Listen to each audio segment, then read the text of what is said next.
It's a puzzling round of find the stowaway. At the point when we wonder about the photos taken during manned space missions, an essential detail generally seems to be missing: the stars. But why is that so?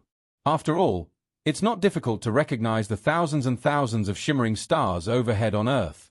In fact, the missing stars in the Apollo photographs are even referred to as assumed proof that the pictures were not really taken on the moon by any means, in a secret film studio.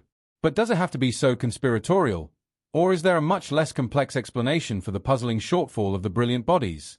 More importantly, what does a space traveler truly see when they enter the perpetual breadth of space? We all know Yuri Gagarin, and we all know Neil Armstrong. But have you heard of Bruce Manders? Much like his more famous astronaut associates, the American also made space history.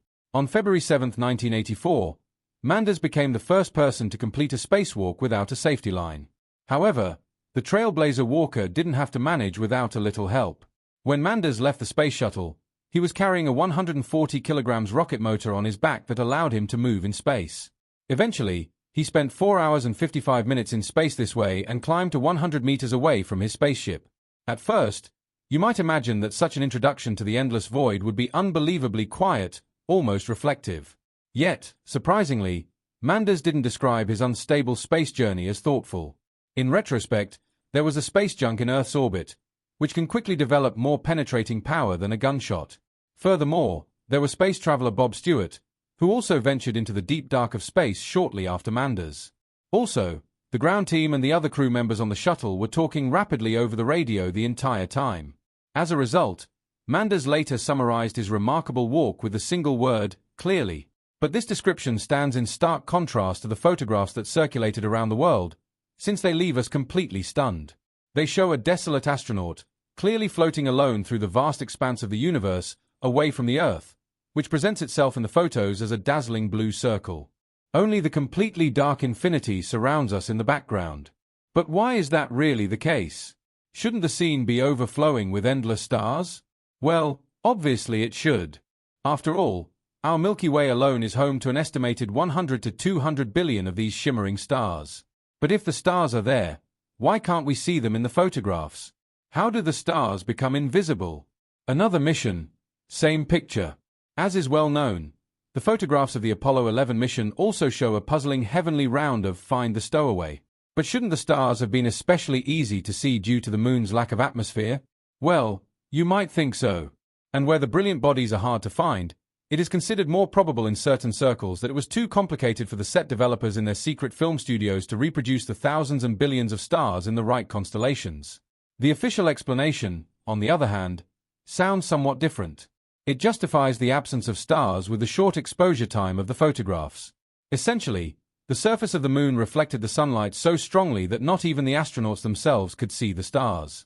To make the weak objects in the background visible, the pictures would have had to be exposed for quite a while.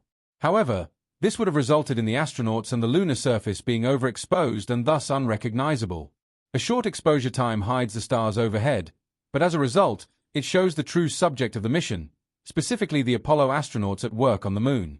And of course, NASA didn't send people to the moon to capture particularly stunning pictures of the brilliant sky. That could also have been done from Earth. Consequently, the cameras were purposely set to short exposure times. And anyone can easily check for themselves that this is accompanied by the optical disappearance of the stars. Considering that the Earth's atmosphere is generally transparent, anyone who snaps a picture of the night sky with a short exposure time will see that no stars are visible in it. And on a very basic level, we should not forget that the stars in the photographs taken by the space missions are not confined. In other words, the darkness of space is constantly distorted by the bright environmental elements of the astronauts, the spaceship, the space station, the crew, and of course, solar radiation. All of these produce a huge amount of light that eclipses the background stars, which are relatively weak. This effect is already clear to us when we look at a street lamp that lights up the night sky nearby and makes the stars imperceptible. But even if the environment were darker, the celestial field of view of astronauts would still be limited. In fact, this initially sounds like a logical inconsistency. After all, there is no atmosphere in space to block the starlight. However, this is also related to the fact that there is no light scattering in the infinity of space. Without light scattering, stars appear as small dots that can only be seen if they shine brightly. How this theoretical setup is put into practice becomes clear when we listen to the report by Canadian astronaut Chris Hadfield. Having gone into space 3 times between 1995 and 2013, Hadfield helped assemble the robotic arm on the ISS during 2 extravehicular activities. He described the scene before his eyes as follows. You hang on with one hand and watch the world twist by. It rushes quietly past you with its colors. And if you take your eyes off it and peer down at the rest of it, you see an incredible darkness with a surface that makes you feel like you could stick your hand in it. What Neil Armstrong revealed about his perspective on space sounds fundamentally the same. The first man on the moon said, "The sky is completely dark when you look at it from the moon, much like from the CIS lunar space, the space between the Earth and the moon." Armstrong also noted that from the lunar surface, he could see the Earth and the Sun but no stars. However, maybe he was lucky to see anything at all after the Apollo 11 mission, considering space travelers with poor vision and technical obstacles. It should also be noted that although the view of the Earth from space is an extraordinary experience, it's also connected with high risks. In fact, around 2/3 of astronauts on long-term missions report that their vision is quickly deteriorating. In the case of John Phillips, his vision even dropped from 100% to 20% after 6 months in orbit. But why is that really the case? Well, in this respect, NASA specialists have found that the so-called visual impairment and intracranial pressure, VIP, condition, for short, isn't caused by the bright reflection of any surfaces but by the effects of weightlessness. This is because it causes the amount of cerebral fluid to increase significantly, which then puts pressure on the very delicate structures in the eye. The result is reduced blood flow and damage to the optic nerve.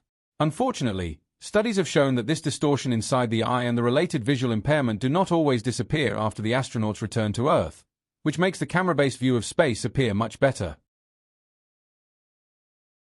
Well, for as long as it wasn't really restricted, of course. But is it really later? After all, we all know those space photographs that blow our minds with their incredible details. And they do indeed show stars. However, the details of the setups for an effective picture in space are laid ahead of time. Unlike our pupils, most space cameras are not equipped with openings that allow them to adjust to changing light conditions. Instead, scientists anticipate the lighting conditions that a camera will encounter during its mission and develop the instruments and apertures accordingly, ensuring that they are properly sized for the range of anticipated targets. And then, as already mentioned, there's the exposure time. Longer exposure times capture more light. The pictures that show us the night sky as a brilliant scene are long-term exposures that often last several minutes. And now, space cameras are also capable of covering a very wide range of exposure settings. For instance, the technical eye of NASA's New Horizons probe is capable of taking pictures with exposure times between 1 millisecond and 30 seconds. When the spacecraft passed Jupiter, which is much closer to the Sun and thus significantly brighter than Pluto, the shortest exposure time was selected for the distant structures of the Kuiper Belt.